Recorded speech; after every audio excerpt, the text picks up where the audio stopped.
Hello everyone, once again welcome back. Student, आज हम बात करेंगे इंडस्ट्रियल लॉ में एम्प्लॉय कंपनसेशन एक्ट 1923 जो हमने स्टार्ट किया था। ठीक है, यूनिट सेकंड में इसमें हमने बात करी थी about the scope and objective of the act. ठीक है, उसके बाद हमने कुछ डेफिनेशंस डिस्कस करी थी अंडर कंपनसेशन एक्ट। आज हम बात करेंगे उसी टॉपिक को कंटिन्यू करते हुए। थोड़ा ओवरव्यू स्टार्ट कर लेते हैं क्या है इस एक्ट का।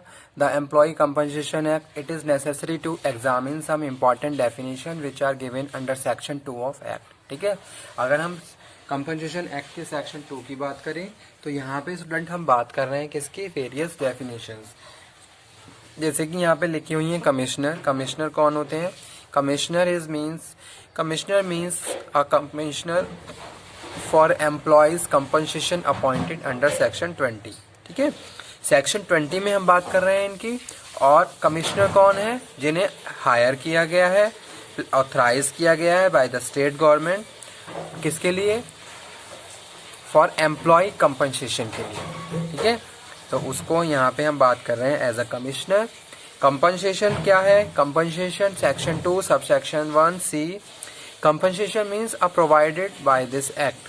ठीक है, यानी कि जो भी आप वर्कर्स को प्रोवाइड कर रहे हो तो वो क्या है? कंपनसेशन है। जैसे कि हम बात करते हैं ना कि भाई कंपनी ने कंपनसेट किया किसी एक पर्टिकुलर इंसिडेंट में, एम्प्लॉय को कंपनसेट किया। कोई भी ट्रेजेडी हुई, कोई भी इंसिडेंट हुआ, कोई डिसीज हो गया, तो उस केस में कंपनी क्या कर रही है? वर्कर्स को कंपनसेट कर रही है, तो उसको हम कंपनसेट बोलते हैं अंडर सेक्शन 2(1)(c).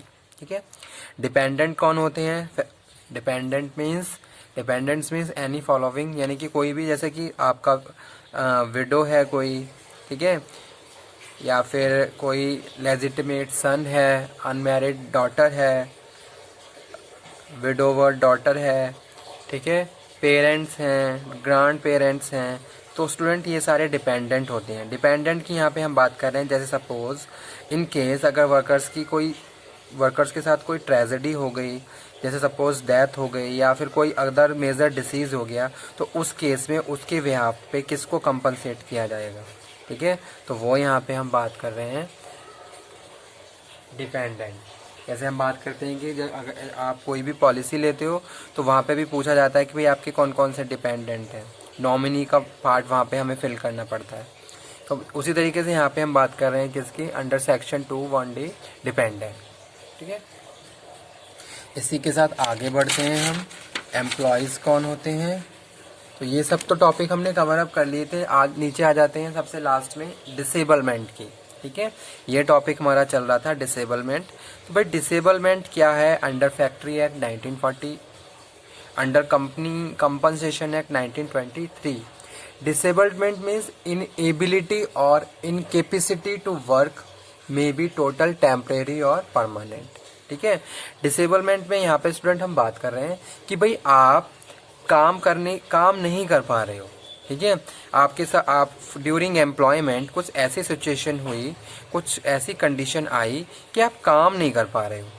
ठीक है, चाहे वो टेम्परेरी है चाहे परमानेंट है। टेम्परेरी में बात कर रहे हैं कि भाई आप कुछ टाइम के लिए आपको रेस्ट की ज़रूरत है, आप काम नहीं कर पा रहे हो। चाहे आप परमानेंटली, यानी परमानेंट में जैसे सपोज आपके साथ कुछ ऐसा इंसिडेंट हुआ कि आपका कोई बॉडी का पार्ट कट हो गया या फिर आपकी मेंटल कुछ प्रॉब्लम हो गई। ठीक है, ड्यूरिंग एम्प्लॉयमेंट, यानी कि आप इनेबल हो, परमानेंटली इनेबल हो to perform any earning factors. ठीक है, कोई भी, तो उसको स्टूडेंट यहाँ पे हम बात कर रहे हैं किसमें? Under compensation act disablement. तो वही चीज़ यहाँ पे मेंशन की गई है। डिसेबलमेंट मीन्स इनएबिलिटी और इनकैपेसिटी। आप इनेबल हो, अनकैपेबल हो to work may be total, जो भी टेम्परेरी है या फिर परमानेंट। ठीक है, तो वो यहाँ पे हम बात कर रहे हैं स्टूडेंट। उसके बाद नेक्स्ट यहाँ पे हम बात कर रहे हैं किसके? पार्शियल डिसेबलमेंट और टोटल डिसेबलमेंट की।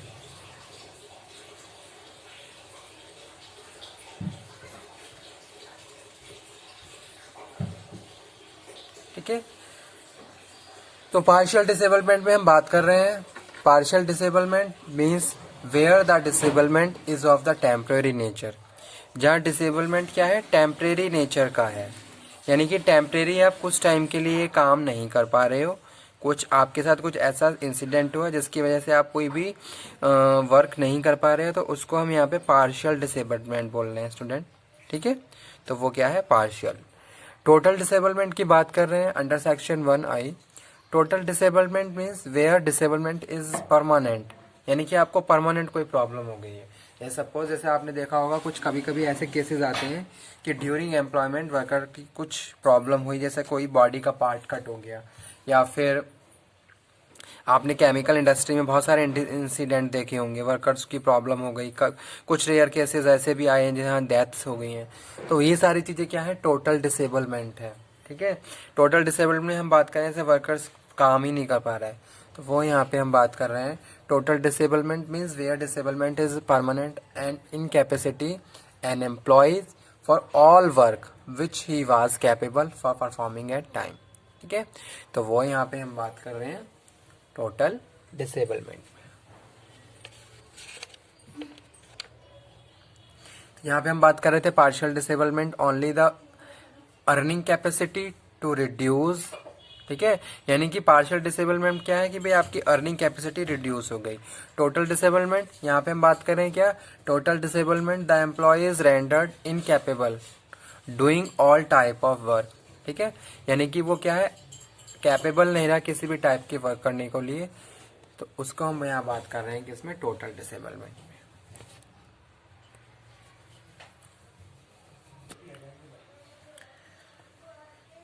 तो यहाँ पे हमने बात करी एम्प्लॉय कंपनसेशन एक्ट 1923 की। ठीक है, तो यहाँ पे हम स्टार्ट कर रहे हैं क्या,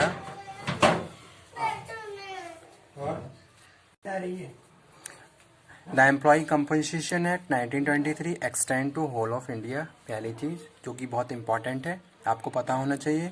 ठीक है, कि भाई इस एक्ट के क्या ऑब्जेक्ट हैं और क्या स्कोप है इस एक्ट का, तो वो चीज़ यहाँ पे हम डिस्कस कर रहे हैं। The employ compensation act 1923 extend to whole of India. It came into force 1 July 1924। It is social security legislation. ठीक है, इम्पोज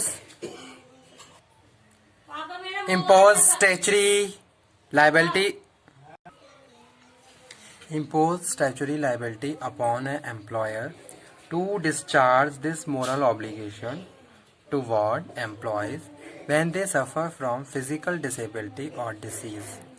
तो जो एम्प्लॉय कंपनसेशन एक्ट है, यहाँ पे हम बात कर रहे हैं compensation to workers in the situation when they are unable to perform any earning work. Okay, तो वही चीज़ यहाँ पे लिखी हुई है कि भाई क्या है, स्टैच्यूटरी लाइबिलिटी है किसकी, एम्प्लॉयर की। जैसे मैं कोई फैक्ट्री चला रहा हूँ, ठीक है, अब मैं बहुत सारे लोगों को हायर कर रहा हूँ काम के लिए। अब ड्यूरिंग एम्प्लॉयमेंट मेरी फैक्ट्री में अगर वर्कर के साथ कुछ भी इंसिडेंट हो रहा है, ठीक है, या तो जैसे सपोज मशीन से उन्हें कुछ प्रॉब्लम हो गई, या फिर एनवायरनमेंट की वजह से उन्हें कोई डिसीज़ हो गया। जैसे एग्जांपल कोट करता हूँ, पॉलिश एरिया, ठीक है, तो वहाँ पे क्या है, बहुत सारे पॉलिश के फ्यूम्स होते हैं। तो जो वो फ्यूम्स होते हैं वो हमारे ब्रीथिंग के साथ हमारे बॉडी में चले जाते हैं, जो कि हमारे लिए क्या है, बहुत ज़्यादा हार्मफुल है। तो इस ऐसे एनवायरनमेंट की वजह से क्या हुआ, कोई हमें डिसीज़ हो गया, तो उस केस में जो एम्प्लॉयर है उसकी लाइबिलिटी है कि वो आपको कंपनसेट करे। ठीक है, तो उसके लिए ये एक्ट बनाया गया, ये प्रोविजंस फॉलो किए गए, लागू किए गए, ताकि फैक्ट्रीज़ में इन सारी प्रैक्टिसेस को प्रॉपरली देखा जाए, एग्जामिन किया जाए और वर्कर्स को कंपनसेट किया जाए। तो वो स्टूडेंट यहाँ पे हम बात कर रहे हैं impose statutory liability upon an employer to discharge this moral obligation toward employees when they suffer from physical disability और डिसीज़। ठीक है, या तो उनके साथ कुछ डिसेबिलिटी हो गई या फिर उनको कोई डिसीज़ हो गया during the course of employment in hazards working conditions. ठीक है, जैसा कि मैंने बताया, जैसे कि कोई हैजार्डस वर्क है, बहुत क्रिटिकल का वर्क चल रहा है और वहाँ पे वर्कर्स को कुछ प्रॉब्लम हो गई, तो उस केस में एम्प्लॉयर की लाइबिलिटी है कि वो कंपनसेट करेगा, ठीक है, वर्कर्स को और उसके डिपेंडेंट को। तो डिपेंडेंट यहाँ पे यूज़ कर रहा हूँ मैं इसी वजह से, ताकि आप क्लियर हो जाए डिपेंडेंट का क्या रोल है अंडर कंपनसेशन एक्ट 1923। नेक्स्ट यहाँ पे हम बात कर रहे हैं the aim of the act is provide quick and cheaper disposal relating to the compensation which is not possible in comparison. ठीक है, यानी कि आपको क्या करना है, अगर यहाँ पे हम बात कर रहे हैं किसकी, quickly you have to provide the and cheaper disposal relating to the compensation. Workers के साथ कुछ प्रॉब्लम हो रही है तो आपको at that time you have to compensate and provide quick and cheaper disposal.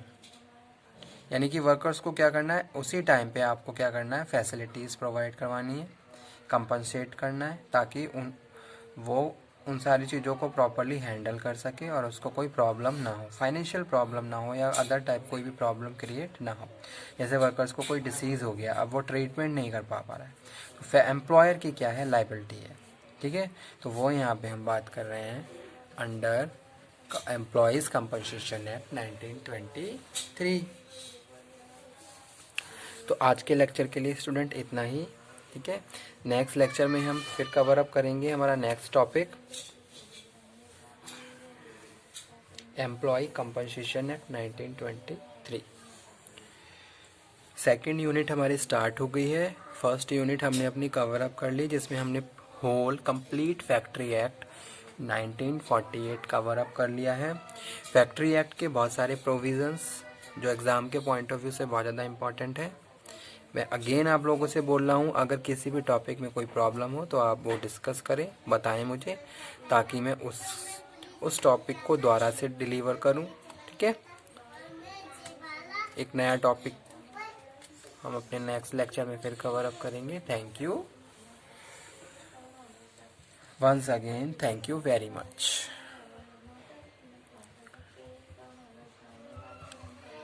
Employ compensation act 1923।